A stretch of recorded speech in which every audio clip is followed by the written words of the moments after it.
کہ اس ایکسپیریمنٹ کے اندر آپ دیکھ سکتے ہیں کہ ایک شخص نے جب کئی گھنٹے خود کو ان ریڈیشن کے سامنے رکھا تو اس کے پیچھے اس کا وہی بلیک شیڈو مستقل طور پر بن چکا ہے۔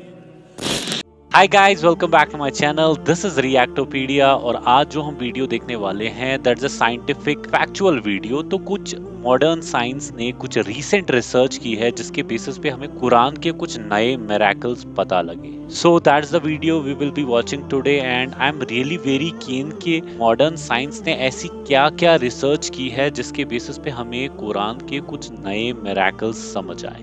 اور کتنا اچھا لگتا ہے یہ جان کے کہ اللہ نے جو اپنے پیغمبر پہ 1400 سال پہلے وحی کی تھی آج وہ انسانیت کو سمجھ آ رہی ہے، کیونکہ آج کا جو ماڈرن سائنس ہے اس قابل ہو گیا ہے کہ وہ قرآن کے ان الفاظوں کو سمجھ سکے.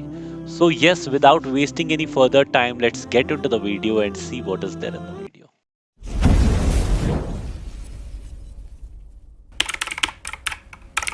قرآن کریم کی سورہ اسراء کی آیت 44 کے اندر اللہ فرماتا ہے کہ ساتوں آسمانوں اور زمین اور جو لوگ اس کے اندر موجود ہیں سب کے سب اس کی تسبیح یا عبادت کرتے ہیں، اور اس کی تمام مخلوقات میں کوئی ایک چیز بھی نہیں ہے جو کہ اس کی عبادت نہیں کرتی، لیکن تم اس کی عبادت کو نہیں سمجھتے، بے شک وہ بردبار اور بخشنے والا ہے۔ آج سے 1450 سال پہلے اگر صحابہ کرام میں سے کسی کو یہ آیات سنائی جاتی تو یقیناً وہ اس کو اس طرح سے نہ سمجھ پاتے جیسے آج انسان سائنس اور ٹیکنالوجی میں ترقی کرنے کے بعد ان آیات کے مفہوم کو حرف بحرف سمجھ سکتا ہے۔ اللہ کے الفاظ کہ تم اس عبادت کو نہیں سمجھ سکتے، اس کے پیچھے ایک بہت بڑا راز تھا جو آہستہ آہستہ جب سائنس اور ٹیکنالوجی نے کھولنا شروع کیا تو ہمیں اس کی حکمت سمجھ میں آئی۔ مگر اسے سمجھنے سے پہلے آپ انسانوں کی سب سے بڑی عبادت پر ذرا غور کریں کہ دنیا کے تمام انسان ایک ساتھ اکٹھا ہو کر ایک ہی لباس کے اندر کعبہ میں اللہ کے گھر کا طواف کرتے ہیں۔ یہ انسانوں میں یعنی اللہ کی سب سے بہترین مخلوق انسان کی اجتماعی عبادت کا طریقہ ہے، اور اب ذرا اس کی زمین، سمندر اور آسمان کے اندر موجود مخلوقات پر ذرا غور کریں۔ یہ سب کے سب اسی ایک سرکل کے اندر گھوم رہے ہیں جیسے مسلمان طواف کے وقت اینٹی کلاک وائز اللہ کے گھر کا چکر لگاتے ہیں۔ سب سے حیرت کی بات یہ ہے کہ اگر آج سائنس سے اس کی وجہ پوچھیں تو وہ یہ ایکسپلین کرنے کے اندر ناکام ہے کہ جانور اور انسانوں کے علاوہ باقی تمام زندہ مخلوقات ایسا کیوں کرتی ہیں، اس کے پیچھے آخر کیا لاجک ہے۔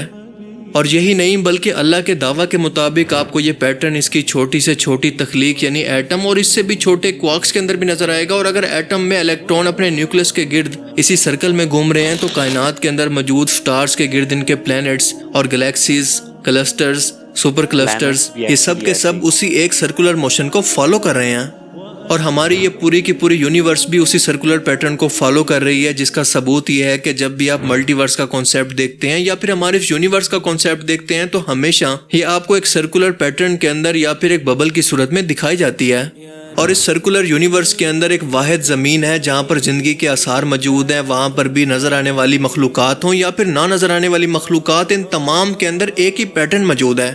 یہ سب کی سب زندہ مخلوقات اسی ایک سرکولر پیٹرن کے اندر اللہ کی مسلسل صبح و شام عبادت کر رہی ہیں، جیسا کہ اللہ نے قرآن میں فرمایا۔ کیا یہ سب کچھ اتفاق ہو سکتا ہے؟ امپاسبل۔ بلکہ عقل یہ کہتی ہے کہ ان تمام پیٹرنز کو دیکھ کر یہ کنفرم کیا جا سکتا ہے کہ ان کا کریٹر بھی ایک ہی ہونا چاہیے جو کہ بے شک ایک اللہ ہی کی ذات ہے۔ کیا آپ جانتے ہیں کہ کروموسومز کے اندر موجود ڈی این اے کے اندر کسی بھی جاندار اور پودوں کی تمام جینیٹک انفارمیشن موجود ہوتی ہے جو کہ وہ اپنی نیکسٹ جنریشن کے اندر ٹرانسفر کرتے ہیں۔ ہر ایک جاندار کے اندر ان کروموسومز کی تعداد الگ الگ ہوتی ہے، مثال کے طور پر انسانوں کے اندر یہ 46 ہوتے ہیں۔ قرآن کریم کی سورہ الانسان کے اندر اللہ تعالیٰ جنت کی نعمتوں کا ذکر کرتے ہوئے فرماتا ہے کہ ان جنتی لوگوں کو ایسی خالص شراب دی جائے گی جس کے اندر ادرک مکس ہوگا۔ اس پوری ایک آیت کے اندر ٹوٹل 30 لفظ استعمال ہوئے ہیں، اور حیرت انگیز طور پر وائٹ ادرک یا پھر جنجر کے کروموسومز بھی 30 ہی ہوتے ہیں۔ انار کے لیے ایک آیت کے اندر ٹوٹل 18 لفظ استعمال ہوئے ہیں، اور حیرت انگیز طور پر انار کے کروموسومز بھی 18 ہی ہوتے ہیں۔ بالکل اسی طرح سے قرآن کریم کی ایک آیت کے اندر پمکن کے لیے 20 لفظ استعمال ہوئے ہیں، اور اس کے بھی کروموسومز 20 ہی ہوتے ہیں۔ انگور کے لیے ایک آیت کے اندر ٹوٹل 40 لفظ استعمال ہوئے ہیں، اور انگور کے کروموسومز بھی 40 ہی ہوتے ہیں۔ کھجور کے لیے ایک آیت کے اندر 26 لفظ استعمال ہوئے ہیں، اور اس کے کروموسومز بھی 26 ہی ہوتے ہیں، جو کہ آج کی ماڈرن سائنس ہمیں بتاتی ہے۔ آپ کو کیا لگتا ہے کہ کیا کسی کتاب کے اندر اس قدر اتفاق ممکن ہے جب تک کہ وہ کتاب اللہ کی طرف سے نازل نہ ہوئی ہو یا اللہ کا کلام نہ ہو؟ سبحان اللہ، اللہ تعالیٰ اپنی نشانیوں سے کس قدر ظاہر ہے۔ قرآن کریم کی سورہ الصاف کی آیت 9 کے اندر اللہ تعالیٰ تمام دنیا کو چیلنج کرتے ہوئے فرماتا ہے کہ وہی تو ہے جس نے اپنے پیغمبر کو ہدایت اور دین حق دے کر بھیجا تاکہ اسے باقی اور سب دینوں پر غالب کر دے، چاہے مشرکوں کو برا ہی لگے۔ ذرا غور کریں کہ اللہ پاک فرماتا ہے کہ چاہے غیر مسلموں کو، مشرکوں کو جتنا بھی برا لگے، میں یہ دین اسلام دنیا پر اور باقی تمام دنیا کے مذہبوں پر غالب کر کے دکھاؤں گا۔ تاریخ اٹھا کر دیکھیں کہ جتنا زور دین اسلام کو مٹانے پر، اس کے خلاف سازشیں کرنے پر اور اسے بدنام کرنے پر غیر مسلموں نے کیا، اس کی مثال آپ دنیا کے کسی اور مذہب کے لیے دے ہی نہیں سکتے۔ سپتمبر 11 کے حملے کے بعد تو مسلمانوں پر دہشت گردی کا باقاعدہ لیبل لگا دیا گیا، انہیں نفرت کی نگاہ سے دیکھا جانے لگا۔ ویسٹرن ملکوں میں لوگوں کو برین واش کیا گیا کہ اسلام دہشت گردی کی تعلیم دیتا ہے اور یہ تلوار کے زور پر دنیا میں پھیلا۔ لیکن ہم نے دیکھا کہ آج بھی ان تمام کوششوں کا رزلٹ بالکل الٹ نکل رہا ہے کہ آج بھی دنیا کے اندر اسلام وہ واحد مذہب ہے جو کہ دنیا کے اندر سب سے تیزی سے پھیل رہا ہے، یہاں تک کہ یہ آنے والے ٹائم کے اندر یا مستقبل کے اندر کرسچینٹی کے وجود کے لیے بھی خطرہ بن گیا ہے، اور آنے والی کچھ دہائیوں کے اندر یہ کرسچینٹی کو نمبرز کے اعتبار سے بھی کراس کرنے والا ہے۔ By the year 2070, the number of Muslims could equal the number of Christians around the world. That's according to a study by the Pew Research Center. Over the next 4 decades, Christians will still be the largest religious group, but Islam will grow faster than any other major religion and make up 30% of the world's population. آئے روز آپ سنتے رہتے ہیں کہ دنیا کے کسی مشہور سیلیبریٹی نے اسلام قبول کر لیا، تو سپتمبر 11 کے بعد جن لوگوں نے خود ریسرچ کی، خود سے کیوریوسٹی کے اندر قرآن کو پڑھا، تو الٹا مسلمانوں سے نفرت کرنے کے بجائے انہوں نے اسلام کو قبول کر لیا۔ 20,000 Americans every year decide to convert to Islam. Who are converting to Islam. Mechanics are changing their religion and following the teachings of Islam. Brits converting to Islam. The world's fastest growing religion, Islam. Islam is the fastest growing religion in the world. Islam remains the fastest growing religion. Suggest many of them are turning to Islam. Islam is growing faster than ever. Converting to Islam. 100,000 converts now is converting to Islam. And Christianity will be surpassed by Islam as the world's largest religion. بے شک یہ اللہ کی اس آیت اور challenge کا زندہ معجزہ ہے جو کہ ہمارے سامنے، ہماری نظروں کے سامنے موجود ہے۔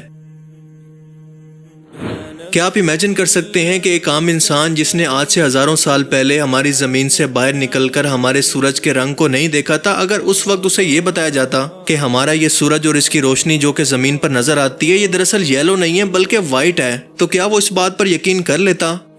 جی ہاں، آج سیٹلائٹ کے ذریعے زمین سے باہر نکل کر ہم اس کا آبزرویشن کر چکے ہیں اور سائنس اس بات کو کنفرم کر چکی ہے کہ سورج اور اس کی روشنی سفید ہیں، لیکن زمین پر آتے ہوئے ڈسٹ پارٹیکل سے ٹکرا کر یہ بکھر جاتی ہے اور ہمیں زمین پر یہ یلو نظر آتی ہے، خاص طور پر شام کے وقت۔ اگر ایسا نہ ہوتا اور سورج کا رنگ اور اس کی روشنی واقعی یلو ہوتی تو دن کی روشنی کے اندر ہمیں ہر چیز یلو شیڈ کے اندر نظر آتی، جیسے ہم نے یلو گلاسز پہنے ہوں، پر ہم دیکھتے ہیں کہ ایسا نہیں ہوتا۔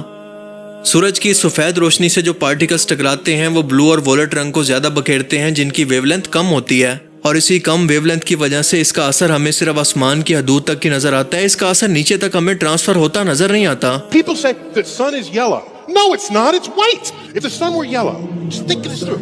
If the sun were yellow, then in broad daylight, snow would be yellow. But generally, it's not, all right? When the sun sets, its light is heavily attenuated by dust in the atmosphere. These particles in the air scatter blue light out of the sun. لیکن اس سورج، اس ستارے کا خالق 1400 سال پہلے بنا کسی satellite observation کے یہ حقیقت انسانوں کو ایسے بیان کرتا ہے کہ سورہ البقرہ کے اندر فرماتا ہے کہ روزہ کے لیے تب تک سحری کھاؤ پیو جب تک سورج کی سفید روشنی اندھیرے کو ختم نہ کر دے۔ اللہ اکبر! یعنی اللہ تعالیٰ فرما رہا ہے کہ سورج اور اس کی روشنی یلو نہیں ہے بلکہ وائٹ ہیں۔ آپ ذرا سوچ کر دیکھیں کہ اگر کوئی انسان یہ کلام لکھ رہا ہوتا تو وہ سب سے پہلے کامن سینس کی بات ہے کہ اپنی آبزرویشن پر یقین رکھتا، جو کچھ اس کو اپنی آنکھوں سے نظر آ رہا ہوتا وہ سب سے پہلے اسی پر یقین کرتا، اور اس کے مطابق اس روشنی کو یلو ہونا چاہیے تھا، نہ کہ وائٹ۔ میں جب بھی یہ آیات پڑھتا ہوں تو حیرت میں پڑ جاتا ہوں۔ کیوں؟ یہ آپ کو بھی ابھی سمجھ میں آ جائے گا۔ آپ کو اس ویڈیو کو کچھ سیکنڈز تک روک کر یہ سوچنا ہے کہ اگر آپ کسی کو اندھیرے یا پھر ڈارکنیس یا رات کی ڈیفینیشن بتانا چاہتے ہیں کہ اندھیرا کیا ہوتا ہے تو کیسے بتائیں گے؟ آپ جتنا بھی سوچ لیں اس کا جواب صرف اور صرف ایک ہی ہے کہ ڈارکنیس یا اندھیرا اور کچھ نہیں بلکہ ایبسنس آف لائٹ یا پھر روشنی کی غیر موجودگی کو کہتے ہیں۔ اس کی اور کوئی وضاحت ہو ہی نہیں سکتی۔ کیا حکمت ہے قرآن کریم کی ایک ایک لائن کے اندر۔ اسپیس یا کسی میٹیریل میڈیم سے نکلنے والی ایکسٹریم الیکٹرو میگنیٹک انرجی کو ہم ریڈیشن کہتے ہیں، جیسا کہ نیوکلیئر دھماکے کے بعد آگ کے بعد اس کی ریڈیشن بھی اتنا ہی پھیلتی ہیں جتنا کہ خود اس کا بلاسٹ۔ جو بھی ڈینس میٹیریل یا سخت چیز زیادہ دیر تک اس انرجی کو خود پر روک کر رکھے تو یہ ریڈیشن اس پر اپنا ایک اثر ایک سائے کی صورت میں چھوڑتی ہیں۔ جیسا کہ اس ایکسپیریمنٹ کے اندر آپ دیکھ سکتے ہیں کہ ایک شخص نے جب کئی گھنٹے خود کو ان ریڈیشن کے سامنے رکھا تو اس کے پیچھے اس کا وہی بلیک شیڈو مستقل طور پر بن چکا ہے۔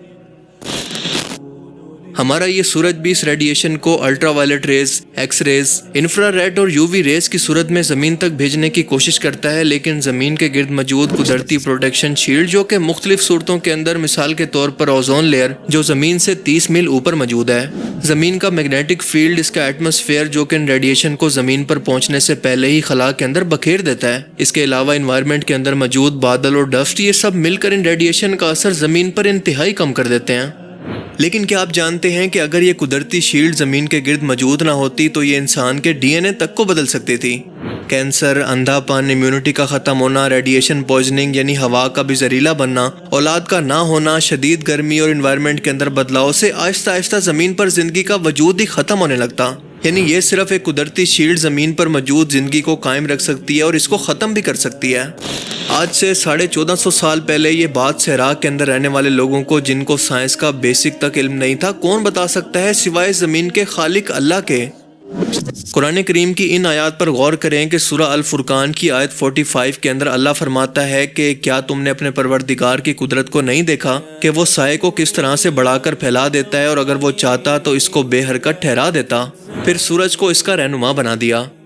یعنی اللہ فرماتا ہے کہ کیا یہ لوگ اس بات پر غور نہیں کرتے کہ میں نے سورج کے ذمہ جو کام لگایا ہے کہ وہ اپنی روشنی زمین تک پھیلے ہوئے سائے تک ہی محدود رکھتا ہے، حالانکہ اگر وہ اللہ کے حکم سے چاہے تو اس پروٹیکشن کو توڑ کر اپنی شدید ترین ریڈیشن سے زمین پر زندگی کے وجود کو ختم کر سکتا ہے۔ یعنی یہ سورج اس سائے کو مستقل بھی کر سکتا ہے، جیسا کہ اس ایکسپیریمنٹ کے اندر شدید ترین ریڈیشن کی وجہ سے یہ سایہ باقی رہ گیا، پر وہ سورج اللہ کے حکم پر ایسا نہیں کرتا، کیونکہ اس اللہ نے زمین و آسمان اور اس سورج کو اسی طرح سے ڈیزائن کیا ہے۔ کیا یہ ایکسپیریمنٹ قرآن کی ان آیات اور اللہ کے اس اشارہ کو ثابت کرنے کے لیے کافی نہیں ہے کہ کیا تم نے اپنے رب کی اس قدرت کو نہیں دیکھا کہ اس نے کیسے مستقل طور پر تمہیں ایک حفاظتی شیلڈ کے اندر ایسے ہی ڈھانپ رکھا ہے؟ اس لیے اللہ فرماتا ہے کہ دن اور رات کے بدلنے میں اس کائنات کی بناوٹ، اس کی تخلیق اور اس نظام کے چلنے کے اندر بھی اللہ کی نشانیاں ہیں، لیکن صرف عقل والوں کے لیے۔ کچھ ٹائم پہلے سوشل میڈیا پر ایک ویڈیو بہت زیادہ وائرل ہوئی تھی جس کے اندر ایک شخص نے پورا سال لگا کر لگاتار چاند کی موومنٹ کو کیپچر کیا، یہ جاننے کے لیے کہ یہ کیسے اور کس شیپ کے اندر موو کرتا ہے، اور اس کا رزلٹ کچھ ایسا تھا کہ یہ زمین سے دیکھنے پر ہمارے چاند کی موومنٹ سے بننے والی اصل ترتیب کو ایک کرو لائن کی صورت میں کچھ اس طرح سے دکھا رہا تھا۔ اور اب میں آپ کو قرآن پاک کی ایک ایسی ناقابل یقین صورت بیان کرنے والا ہوں جو کہ یقیناً آپ کے ہوش اڑا دے گی کہ بنا کیمرہ، بنا آبزرویشن، بنا کسی انسٹرومنٹ اور علم کے بغیر کیا اللہ کے سوا کوئی دوسری ہستی ہے جو کہ یہ علم 1400 سال پہلے انسانوں کو ٹرانسفر کر سکے؟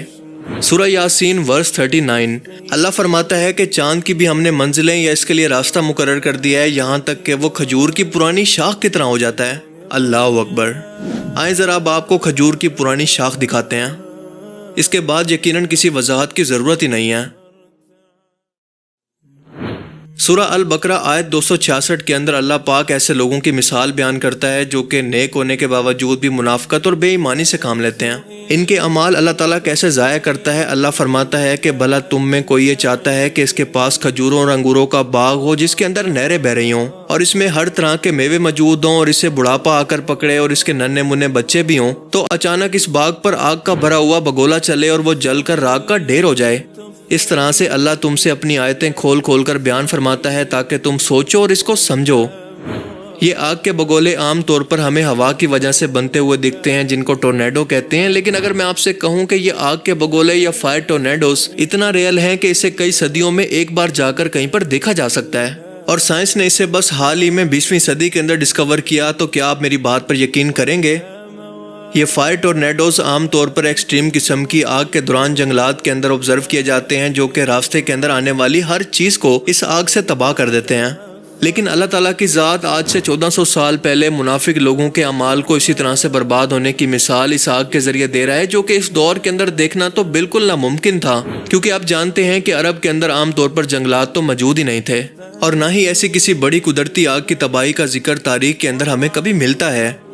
لیکن اللہ تعالیٰ اس تباہی کے لیے ہوا کے ٹورنیڈوز کی بجائے آگ کے ٹورنیڈوز کا ذکر کر کے فرماتا ہے کہ اللہ تمہیں اپنی آیتیں کھول کھول کر اسی لیے بتاتا ہے تاکہ تم اس پر غور کرو اور اسے سمجھو۔ کیا اب بھی کوئی شک کی گنجائش باقی ہے کہ یہ کلام، یہ الفاظ اسی رب کے ہیں جو کہ اس کائنات کا خالق ہے؟ آپ سب نے یقیناً فوسلز کا نام تو ضرور سنا ہوگا، یعنی لاکھوں کروڑوں سال پہلے موجود کسی جاندار کے ڈھانچے کو پتھروں اور زمین سے باہر نکالنا، پھر ان پر کاربن ڈیٹنگ سے یہ پتہ چلانا کہ وہ کس زمانے کے اندر کتنا پہلے موجود تھے، ان کا جسم اور ان کا سٹرکچر کیسا تھا۔ جیسا کہ آج ہمیں ڈائناسورز کے مختلف فوسل دنیا بھر کے اندر ملے ہیں اور ان کی سٹڈی کر کے ہمیں پتہ چلا کہ یہ کس ٹائم کے اندر اور کس طرح سے اپنی زندگی گزارا کرتے اور ان کی موت کیسے ہوئی۔ سائنٹسٹ اس ویڈیو کے اندر 4 ملین سال پہلے موجود ایک پینگوئن کے فوسل کو پتھروں سے نکال رہے ہیں، جو کہ ٹائم کے ساتھ ساتھ پیریٹائزیشن پروسیس کی وجہ سے، یعنی جس انوائرمنٹ کے اندر آکسیجن کی کمی ہو تو وہ اس فوسل کو لوہے کی طرح سخت بنا دیتی ہے۔ یہ بہت ہی ایکسٹریم پروسیس ہے جو کہ کئی ملین یا پھر کروڑوں سال کے اندر جا کر ہوتا ہے، جیسا کہ اس پینگوئن کے ساتھ ہوا۔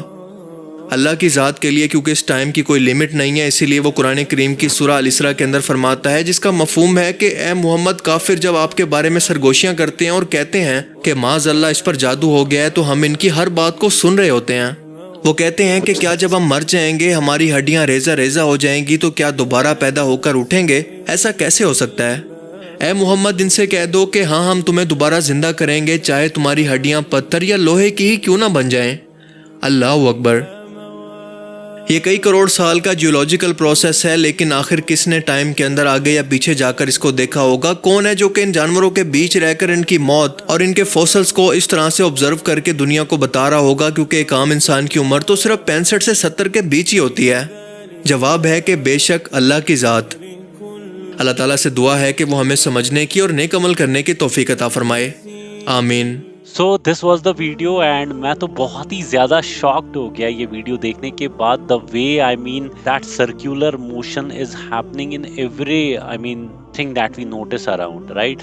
یہ میرے کو نہیں پتا تھا کہ چلو سولر سسٹم میں تو ہم جانتے ہی ہیں کہ پلانٹس کیسے سن کے ارد گرد ریوالو کرتے ہیں، بٹ یہ ایٹمز کے اندر، بٹ سیریسلی اس سرکولر موشن کے اندر کچھ نہ کچھ تو ہے ایسا which is connected with everything.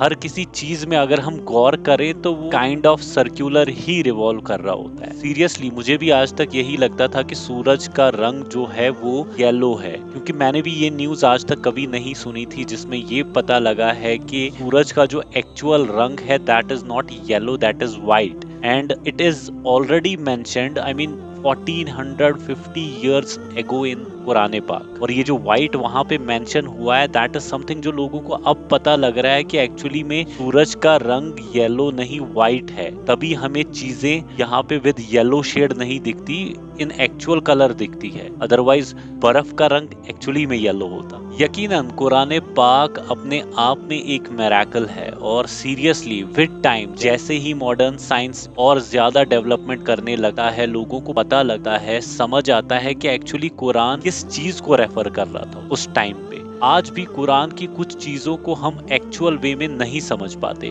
But with time جب سائنس اور ڈیولپمنٹ کرتا ہے تو لوگوں کو ایکچولی آئیڈیا اور ہنٹ مل جاتا ہے اوکے یہ یہاں پہ مینشنڈ ہے and that is something which we have notice now. تو پھر جا کے وہ لنکیج، وہ بانڈ کریٹ ہوتا ہے کہ اچھا یہ ایسے مینشنڈ ہے and that is already mentioned in Quran پاک. سو بہت اچھا لگتا ہے، ایمان تازہ ہو جاتا ہے لوگوں کا جب وہ دیکھتے ہیں کہ اللہ جل شانہ نے کتنی نشانیاں بکھیر رکھی ہیں اس دنیا میں. اور وہ قرآن پاک کی ایک آیت بھی ہے کہ ہم تم کو آفاق میں اپنی اتنی نشانیاں دکھائیں گے کہ تم چلا اٹھو گے کہ ہاں اللہ کی ذات حق ہے. So yes that is the video for today and I am sure کہ لوگوں کو سمجھنا چاہیے، کتابیں کھول کے پڑھنا چاہیے، تب جا کے لوگوں کو سمجھ آئے گا کہ حق کیا ہے اور باطل کیا ہے. اور جس کو وقت پہ یہ چیز سمجھ آ گئی دیٹ از دا پرسن جس کو میں صحیح میں کہوں گا کہ وہ ایک عقل مند انسان ہے، اور جو رہ گیا اس چیز سے اور اس کو اپنے آخر وقت میں یہ چیز سمجھ آئی تو اس کے لیے پچھتاوے کے سوا کچھ نہیں ہے. لیکن اللہ کی ذات بہت رحم کرنے والی ہے، تو اللہ بہتر جانتا ہے وہ اپنے کس بندے کے ساتھ کیسا معاملہ کرنے والا ہے. So yes, that was the video for today and I will be back soon with a different video. Till that time, please do take care of yourself and keep remembering me in your dua. Allah Hafiz.